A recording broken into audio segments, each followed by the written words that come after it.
So, hello everyone, I am Sudipto Pandey, Faculty of English of Pakur Polytechnic, Pakur.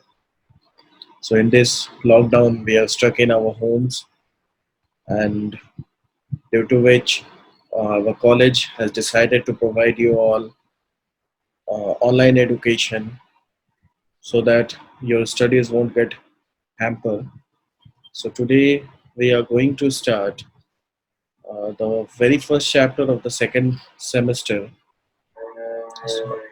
that is Introduction to Communication. So before starting, I would like to share the screen first.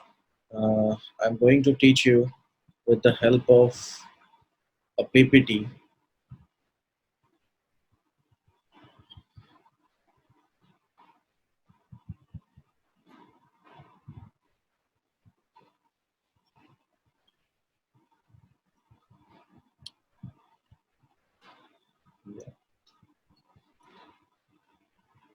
So as we are very much familiar with the word communication, it is originated from a Latin word that is communis, which means common.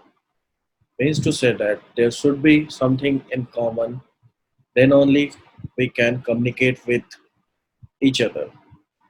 So we can say that communication is a process through which we share our feelings, our ideas, our thoughts with our near and dear ones. So, in this activity, all the activities or all the acts of listening, speaking, reading, writing, facial expression, actions, color, etc., all are included in communication. And it is a never ending process in the world of human beings, or you can say in the world of animals and plants also. So if we talk about the definition, so communication is a process of exchanging of facts, ideas, opinions, and emotions with one or two persons or more than that. Until now, no one is able to define this concept because it is such a vast word which can't be defined in a sentence which could satisfy all its aspects. So many peoples have given their definitions. So there is no any fixed definition of this word. So in basic terms, we can say that communication is a process of exchanging facts, ideas, opinions, or emotions with two or more persons. So now the question may arise that what is the need of the communication? So the answer is very simple, that as our definition suggests, that whenever we need to share our feelings and ideas with one or more peoples or two or more peoples, that is known as communication. So this is the main need of the communication.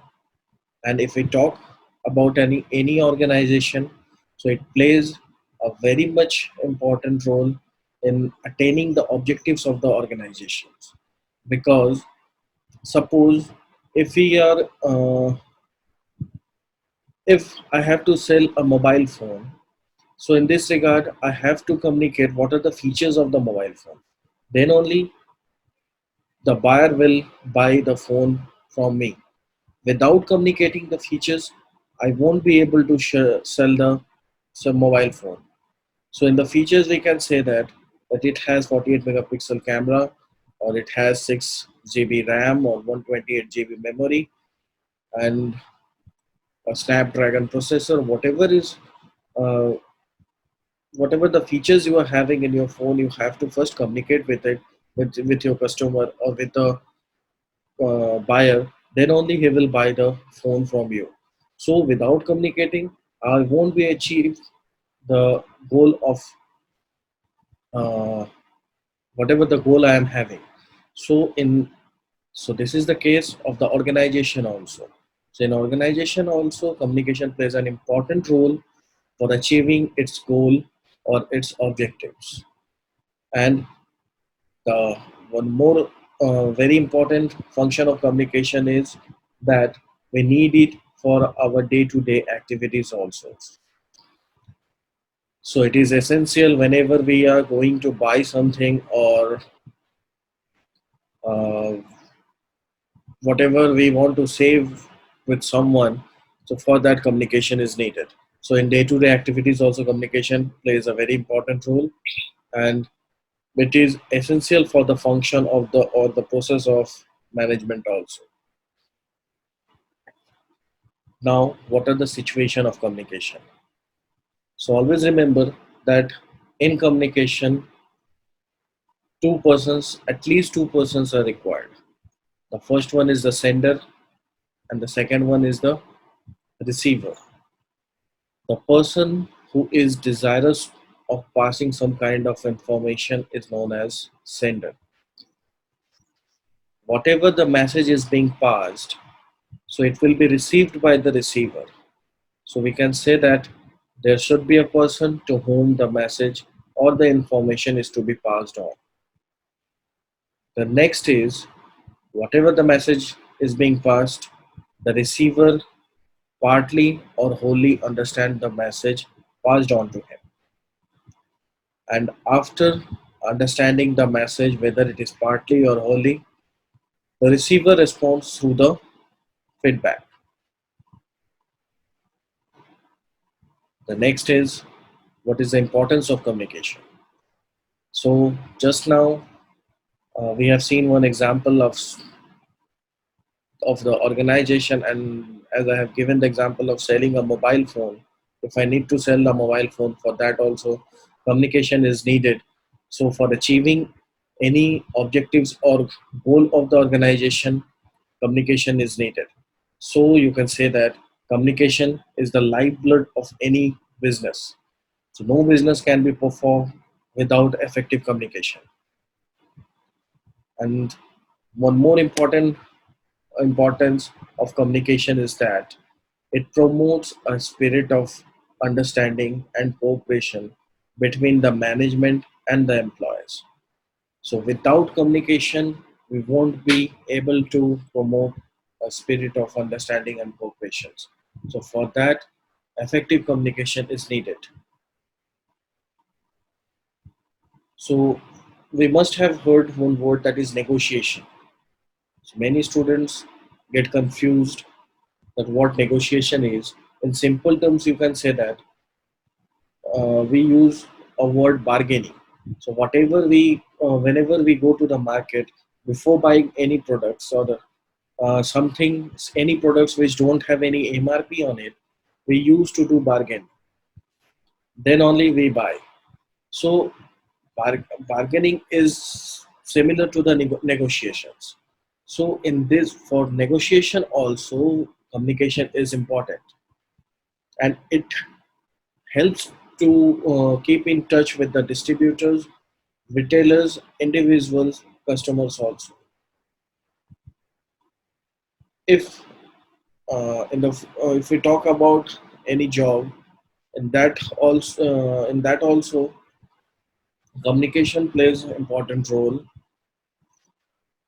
in the field of supervision also, because without communicating, you won't be able to supervise your workers or your teammates, and without effective communication, once again, there will be no cooperation, and you won't be able to achieve your targets.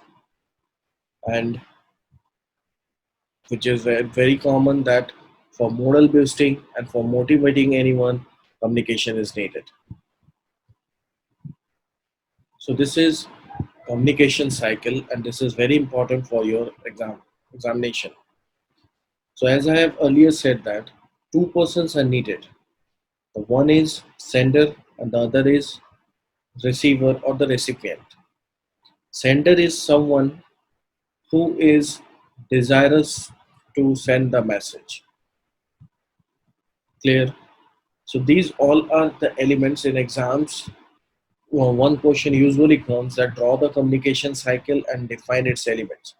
So whatever the names are present here are the elements, and In the next slide, I have given all the definitions of the important elements which are present here. So first, with the figure, first get understand that sender is someone who is desirous to send any kind of information, whatever the message he is having in his brain. It is present in a scattered way, in a scattered form. So before uh, giving the message or before transmitting the message, what the sender does is encoding. Encoding means it is a process in which we construct our ideas into a meaningful sentence. So after, and this and it the all process takes place in our brain only, and it is so fast that we can't feel this process. So after encoding, the sender sends the message. The message is being carried with the help of a channel. Channel can be of anything. It can be any mic, or it can be any speaker, or it can be any electronic media, WhatsApp, Facebook, or YouTube, anything. Then, with the help of channel, the message is being transferred and it is received by the recipient or the receiver. After receiving the message, the receiver decodes the message, or you can say that it is a role of the receiver for decoding. In decoding, what the receiver does is that uh, he simply interprets or transmit, he simply interprets or translate the message into its mother tongue so that he could understand properly whatever the sender wants to say, and whatever the receiver understands after decoding the message, so it may be wholly or partly, so whatever he understands, according to that he again gives the feedback to the sender, and this process continues. So it is a never ending process. So in these slides all the definitions are present, so you can note down the definitions and get it uh, memorized, and it is very much important. And once again I am saying that it is an important question which usually comes in the exams also. So sometimes I have seen that many students get confused between these two terms, encoding and decoding. So I have added this slide here. In examination, this kind of question it doesn't come. What is the difference between encoding and decoding? Just for understanding, I have added this uh, slide. Encoding is so for the so first just you can understand this term as that encoding is the role of a sender and decoding is the role of a receiver. In encoding, whatever the ideas are present in the mind of a sender are present in a scattered form.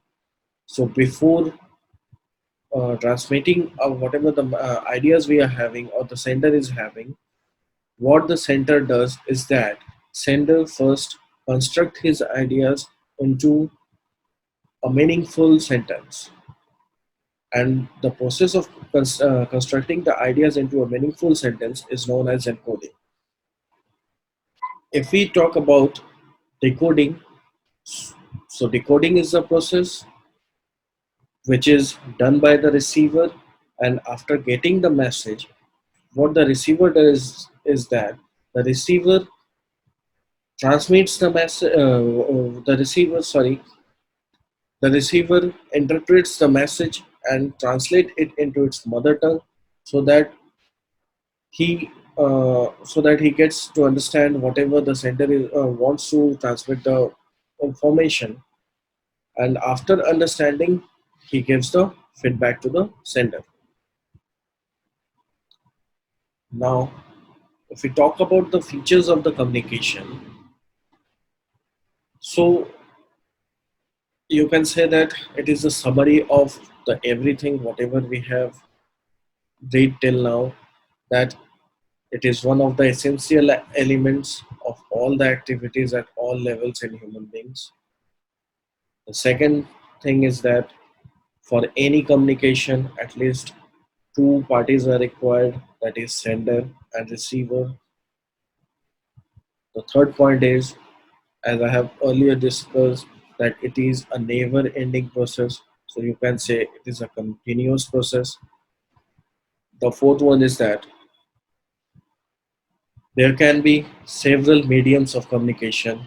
Here, medium refers to the channel.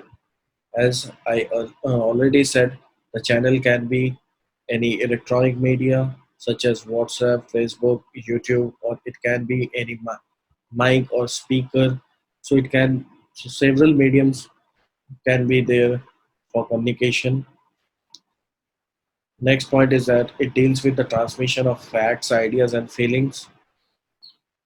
After that, we can say that communication is an understandable device of information. So this is the last topic of the chapter, that what are the objectives of the communication. The very first thing is that to achieve the goals or objective of any business or any organization, communication is regarded. That's why it has been said that communication is regarded as the lifeblood of any organization. So it is a very important point. And in exams also, it usually comes that why communication is regarded as the lifeblood of the business. So here is your answer, that without communication, we won't be able to uh, achieve the whatever the ideas or goals any organization is having.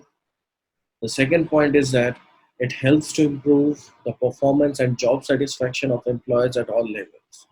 So if any of the workers or any of your teammates is unable to perform well, so in that condition also you need to do moral boosting, and you can only do this with the help of communication only. The third is with the help of communication. With the help of communication, we can improve the image of the organization with the help of our employees and the general public.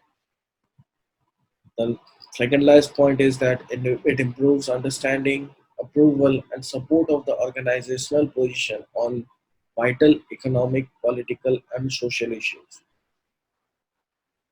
The last is that it keeps the management informed about the attitudes, trends, and reactions among the employees and the general public.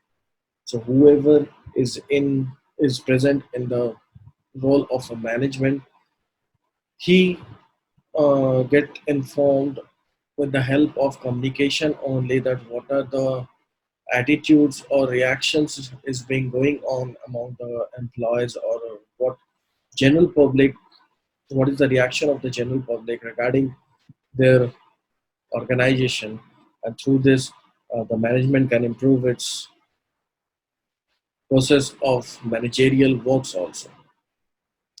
So thank you, stay safe, stay at home. So we will meet in the different session with a different chapter.